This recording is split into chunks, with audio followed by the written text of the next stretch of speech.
غرباء غرباء غرباء غرباء غرباء غرباء غرباء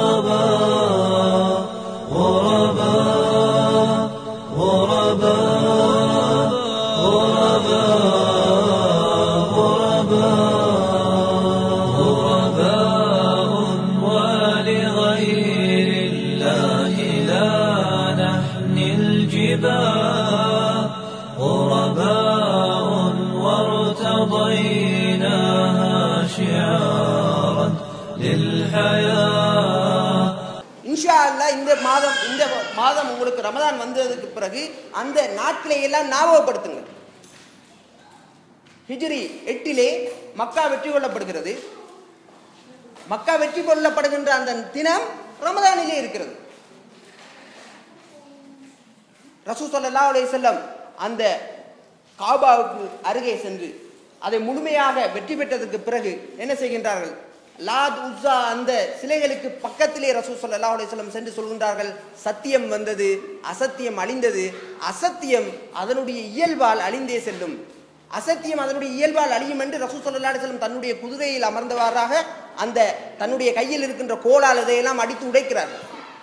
இந்த சம்பவம் நடந்தது ரமதானுடைய நாளிலே. ரசூல் ஸல்லல்லாஹு அலைஹி வஸல்லம் கொண்டு வந்த இந்த சமூகம் ரசூல் ஸல்லல்லாஹு அலைஹி வஸல்லத்துடைய மரணத்துக்கு பிறகு அதனுடன் முற்றுப்பட்டு இருக்கவில்லை.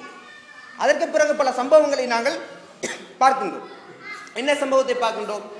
ஹிஜ்ரி 13வது ஹிஜ்ரியை நாங்கள் அடைகின்ற பொழுது பாரசீகத்தினுடைய சில பகுதிகளை நோக்கி ரசூல் ஸல்லல்லாஹு அலைஹி வஸல்லத்துக்கு பிறகு அபூபக்கர் ரலியல்லாஹு அன்ஹுடைய ஹிலாஃபத்தினுடைய சந்தர்ப்பத்திலே ஒரு படை அனுப்பப்படுகிறது.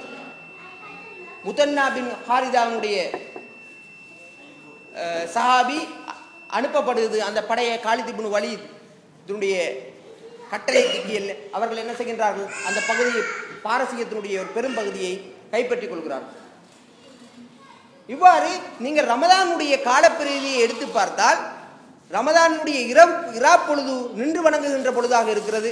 ரமதானுடைய இரா பொழுது அவர்கள் ஒரு துறவியை போன்று முழுமையாக தங்களை அர்ப்பணிக்கின்ற ஒரு காலப்பிரிவாக இருக்கிறது. ரமதானுடைய பகல் பொழுது போராட்ட களங்களிலே முஸ்லீம்கள் சென்று தங்களுடைய தீனை, இந்த பிரகாசத்தை மக்களுக்கு எடுத்து வைக்கும் பொழுது வருகின்ற தடைகளை தகர்த்தெறிவதற்காக முன்வைக்கப்படுகின்ற ஒரு மார்க்கமாக இருக்கிறது. ஆகவே ரமதான் என்பது சோர்வாக எங்களுடைய பணிகளை எல்லாம் சுருக்கி கொண்டு வீட்டுக்குள் முடங்கி கிடந்து பள்ளிவாயிலும் வீடுமாக திரிகின்ற ஒரு மார்க்கம் மாத்திரமல்ல ரமதானுடைய மாதம். போராட்ட களங்களிலே சென்று போராட்டங்களை கூட வழிநடத்துவதற்கு தூண்டிய மார்க்கமாக இந்த ரமதானை நாங்கள் பார்க்கின்றோம். அத்துடன் இந்த பிரச்சனை முடிந்து விடவில்லை. தொடர்ந்து நான் சொல்கின்றேன், ரமதானுடைய காலத்துக்கு பிறகு வந்த ஹலீஃபாக்கள் தங்களுடைய முதலாவது பணியாக, தங்களுடைய இஸ்லாமிய அரசனுடைய முதலாவது பணியாக இந்த இஸ்லாத்தினுடைய செய்தியை ரோமை நோக்கி, பாரசீகத்தை நோக்கி கொண்டு சென்றார்கள். நாங்கள் பார்க்கிறோம், ஹிஜ்ரியினுடைய 91வது ஆண்டிலிருந்து 93வது ஆண்டுக்குள் நிறைய சம்பவங்கள் நடக்கிறது. எதற்காக? ரமதானுடைய காலத்திலே வட ஆப்பிரிக்க பகுதியிலே இருக்கின்ற ஒரு ஹலீஃபா, வட ஆப்பிரிக்க பகுதியிலே இருக்கின்ற ஒரு ஹலீஃபா மூசா இப்னு நுசைர் என்று சொல்லக்கூடிய ஒரு ஹலீஃபா என்ன செய்கிற ஒரு கவர்னர், அந்த பகுதியிலே இருக்கக்கூடிய ஒரு கவர்னர் என்ன செய்கின்றார்? அங்கே இருக்கின்ற ஒரு படையை அனுப்புகின்றார். அதனுடைய விளைவாகத்தான் தாரிக் பின் ஷியாத் என்ன செய்கின்றார்? ஸ்பெயினுடைய பகுதியை, அந்தலூசியாவுடைய அவ்வளவு பகுதியையும் இஸ்லாத்தினுடைய ஆளுகைக்கு கொண்டு வருகின்றார். இது நடக்குது ரமதானுடைய காலத்திலே. ஆகவே அதற்கு பிறகு எப்படி யூரோப்புக்கு இஸ்லாத்தினுடைய பிரகாசம் வருதுன்னு நீங்க பாக்குறீங்க. பிரான்சினுடைய சில பகுதிகள், சிசிலி என்று சொல்லக்கூடிய சில பகுதிகள், இதெல்லாம் இஸ்லாத்தினுடைய ஆளுகைக்குள் வருகிறது. இன்று இருண்டு கிடக்கின்ற இந்த ஐரோப்பாவை, பெண்டூலம் ஆடுவதை பார்த்து அதற்குள் பிசாசு நிற்கின்றது என்று எண்ணிக்கொண்டிருந்த ஐரோப்பா, தங்களுக்கு எப்படி சவரம் செய்ய தெரியாத ஐரோப்பாவுக்கு இஸ்லாத்தினுடைய பிரகாசத்தை முழுமையாக முன்வைத்த அந்த சம்பவம் நடக்குது ரமதானுடைய காலத்தில். ஆகவே சகோதரர்களே, ரமதான் எங்களுக்கு ஒரு ஒரு பெரிய ஒரு பொறுப்பாக எங்கள் மீது ஒப்படைக்கப்பட்டிருக்கிறது. அந்த நாளை அல்லாஹ் சுப்ஹானஹு வ தஆலா மிகச்சிறந்த ஒரு தருணமாக கருதி இருக்கிறான். இது மாத்திரமல்ல, அதுக்கு பிறகு கிலாஃபத்தினுடைய கடைசி கால பகுதியிலே ஒரு சூழ்நிலை நடக்கிறது. அந்த சூழலை மட்டும் நான் சொல்லிக்கொண்டு என்னுடைய முடிவுக்கு வருகிறேன். இந்த வரலாறுகளை நிறைய சொல்லிக்கொண்டு போகலாம். ஒவ்வொரு ஹிஜ்ரியாக உங்களுக்கு இந்த ரமதானுடைய காலத்தில் செயற்பட்ட மிகச்சிறந்த பணிகளை எல்லாம் உங்களுக்கு சொல்லிக்கொண்டு போகலாம். அந்த 700 வருடங்கள் கிட்டத்தட்ட 700 வருடங்கள் ரமதானுடைய மார்க்கம், இந்த ரமதானுடைய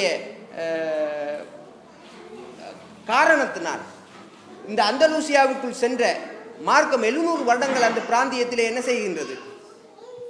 ஆட்சியை செய்துவிட்டு பிறகு எங்களுடைய துர்ப்பாக்கியத்தினாலும் எங்களுடைய இஸ்லாமிய ஹிலாஃபத்தினுடைய பலகீனத்தினாலும் அது அந்த அந்தலூசிய பகுதியிலிருந்து முற்றாக அப்புறப்பட்டு போகின்றது.